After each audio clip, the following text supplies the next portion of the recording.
Okay, नमस्कार दोस्तों, स्वागत है आपका। आज है 9 मार्च। चलिए अपना करंट अफेयर सेशन स्टार्ट करते हैं और देखते हैं कौन सा क्वेश्चन है और जितने आयाम पर आयोग क्वेश्चन करेगा उन सभी को देखने का प्रयास करेंगे।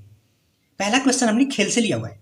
अभी खेल में क्या हुआ, एक महिला क्रिकेट प्लेयर के द्वारा जो पिछला रिकॉर्ड था सबसे तेज गेंद फेंकने का, उसको तोड़ दिया गया। तो उनके बारे में डिटेल देखेंगे। महिला क्रिकेट इतिहास में सबसे तेज गेंद फेंकने वाली खिलाड़ी कौन है?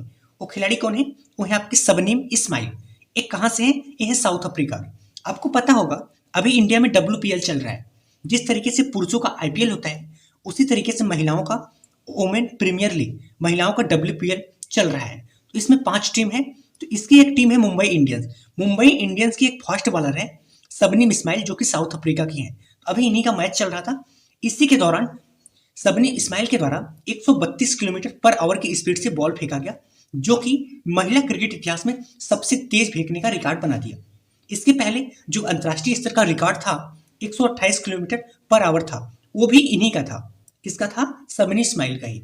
ये तो हो गया महिलाओं की बात। अगर अभी पुरुष की बात किया जाए, पुरुष में सबसे तेज गेंद फेंकने वाला रिकॉर्ड किसके पास है? वो है शोएब अख्तर के पास, जो कि पाकिस्तान के हैं। इन्होंने कितनी स्पीड से फेंका था? 161.3 किलोमीटर पर आवर की स्पीड से। दूसरे स्थान पे ब्रेटली एम जॉन टैट, जो कि ऑस्ट्रेलिया के हैं, 161.1 किलोमीटर पर आवर की स्पीड से। अगर साउथ अफ्रीका के परिप्रेक्ष्य में बात करें, साउथ अफ्रीका की राजधानी, तो साउथ अफ्रीका की 3 राजधानी है, केप टाउन, ब्लूम फाउंटेन, एक प्रिटोरिया। ये जिस तरीके से अपने देश में विधायिका, कार्यपालिका और न्यायपालिका है, तो यहाँ पे अलग अलग जगह पे सब कुछ स्थित है। इसकी वजह से यहाँ पे 3 राजधानियाँ हैं। अगर साउथ अफ्रीका की मुद्रा की बात करें तो साउथ अफ्रीका की मुद्रा रैंड है। चलते हैं नेक्स्ट टॉपिक पे। नेक्स्ट टॉपिक हमने महोत्सव से लिया हुआ है। राष्ट्रीय युवा संसद महोत्सव 2024 में प्रथम स्थान किसे मिला? सबसे पहले ये समझते हैं कि जो राष्ट्रीय युवा महोत्सव है यह क्या है। तो यह महोत्सव युवाओं को लोकतंत्र एवं संसदीय प्रक्रियाओं को जानने के लिए अवसर प्रदान करता है। यह वैसे तो यह राष्ट्रीय स्तर का होता है, बट राष्ट्रीय स्तर पे सबसे छोटा स्तर, इसका जो सबसे छोटा स्तर होता है जिला स्तर। जिला स्तर के बाद मंडल स्तर, मंडल के बाद राज्य में। यहाँ पे आप प्रथम आओगे तो मंडल में जाओगे, मंडल में प्रथम आओगे तो राज्य स्तरीय, राज्य के बाद राष्ट्रीय स्तरीय। तो अभी राष्ट्रीय स्तरीय कंप्लीट हुआ है।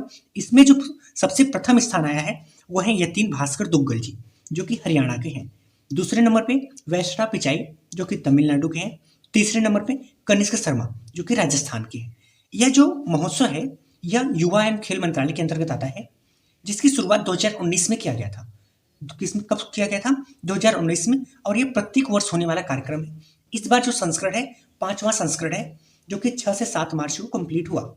इस बार का थीम क्या था? तो इस बार का थीम था युवा आवाज। चलते हैं नेक्स्ट टॉपिक पे। नेक्स्ट टॉपिक हमने पहल एवं कार्यक्रम से लिया हुआ है।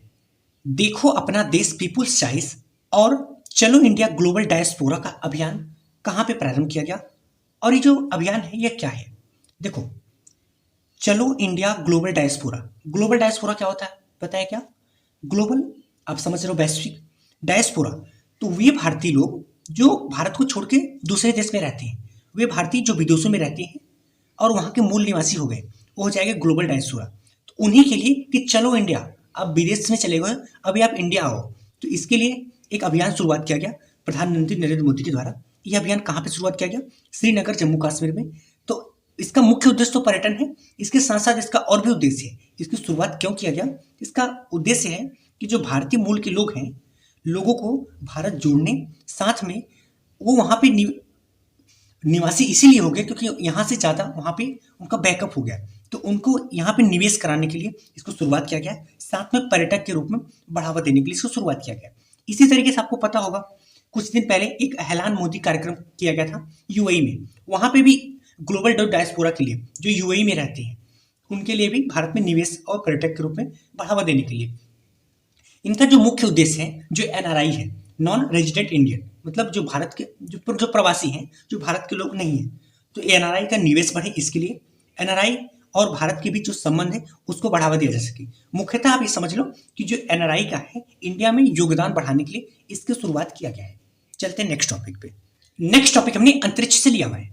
हाल ही में वैश्विक मीथेन उत्सर्जन को ट्रैक करने के लिए मीथेन सैट उपग्रह किसने लॉन्च किया? किसको ट्रैक करने के लिए? वैश्विक मीथेन उत्सर्जन को ट्रैक करने के लिए। कौन सा उपग्रह? मीथेन सैट उपग्रह। तो सबसे पहले समझेंगे यह उपग्रह क्या है, इसको ट्रैक करने की जरूरत क्या है, और ये गैस है क्या। तो जो इसको भेजा गया, किसने लॉन्च किया इसको? स्पेस कंपनी ने भेजा। इसकी एक रॉकेट है फाल्कन 9 रॉकेट से, फाल्कन 9 रॉकेट की सहायता से भेजा गया।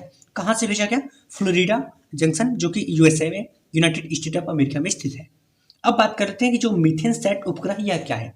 तो यह उपग्रह वैश्विक मीथेन उत्सर्जन को ट्रैक करने के लिए भेजा गया है। किसको ट्रैक करने के लिए? मीथेन उत्सर्जन गैस को। तो मीथेन उत्सर्जन क्या है, पहले इसको समझते हैं। तो मीथेन एक प्रकार का ग्रीन हाउस गैस है जो कि ओजोन क्षरण को बढ़ाता है। यह कार्बन डाइऑक्साइड से 25 गुना शक्तिशाली होता है। तो मीथेन उत्पन्न कैसे होता है? ये तो मीथेन जाएगा, जाहिर सी बात है इसे हानिकारक है, लेकिन ये उत्पन्न कैसे होता है? तो दलदली भूमि से, जुगाली करने वाले जो पशु जुगाली करते हैं उस समय, और दो धान की खेत से कुछ मात्रा में मीथेन उत्सर्जन होता है। मीथेन से क्या प्रभाव पड़ता है? जाहिर सी बात है प्रभाव पड़ता होगा मानव जीवन में, तभी तो हम उसको रोकने का प्रयास करेंगे। तो जो ये उपग्रह है यह क्या करेगा? मीथेन उत्सर्जन को डेटा पृथ्वी पे भेजेगा, जिससे क्या होगा? हमको जलवायु परिवर्तन पता चलेगा और हम जलवायु परिवर्तन को रोकने के लिए इस डेटा का प्रयोग करेंगे कि आप समझ गए। उसके साथ साथ एक प्रभावी नीति बना सकेंगे। ठीक है जी। अगर फाल्कन 9 रॉकेट की बात करें, अभी हाल ही में फाल्कन 9 रॉकेट की सहायता से भारत का एक संचार उपग्रह जिसका नाम है GSAT-20 को भेजा गया था। ये कौन सा उपग्रह है? ये आपका संचार उपग्रह। चलते हैं नेक्स्ट टॉपिक पे। नेक्स्ट टॉपिक हमने पुरस्कार से लिया हुआ है। हाल ही में इंडिया यूके अचीवर्स अवार्ड 2024 से किसे सम्मानित किया गया और यह पुरस्कार क्या है? जैसा कि नाम से समझ में आ रहा है, इंडिया यूके अचीवर अवार्ड। तो जी हाँ, यह जो पुरस्कार है यह वार्षिक पुरस्कार है। जो व्यक्ति इंडिया और यूके के बीच संबंध मजबूत करने के लिए कुछ योगदान करते हैं, जिस व्यक्ति की योगदान से भारत और यूके का संबंध मजबूत होता है, उनको यह पुरस्कार दिया जाता है। तो अभी पुरस्कार ये 2 लोगों को दिया गया, जोया अख्तर को, एक अस्मा खान को। अस्मा खान एक शेख है। जोया अख्तर को आपको जाना होगा, इनकी एक जो फिल्म थी जिंदगी ना मिलेगी दोबारा, उसी इन्हीं के द्वारा बनाया गया वो फिल्म है। समझ गए इन दोनों को। तो अब एक किन क्षेत्रों में पुरस्कार दिया जाता है? जैसे भारत और यूके के संबंध मजबूत करने के लिए आप कला, संस्कृति, शिक्षा, व्यवसाय, विज्ञान और प्रौद्योगिकी के क्षेत्रों में उत्कृष्ट योगदान करते हैं, इसके लिए आपको यह पुरस्कार दिया जाता है। इस पुरस्कार का क्या महत्व है? यह पुरस्कार भारत और यूके के बीच महत्वपूर्ण संबंध एवं दोनों देशों के बीच एक दूसरे को मदद करने के लिए यह पुरस्कार दिया जाता है। अभी अगर पुरस्कार की बात करें, ये इंडिया यूके की हो गया। फ्रांस का जो सबसे प्रतिष्ठित पुरस्कार है लीजन द ऑनर, यह पुरस्कार किसको दिया गया? 2023 में दिया गया था BR ललितांबिका को, जो अभी गगनयान जो मिशन था उसकी हेड थी।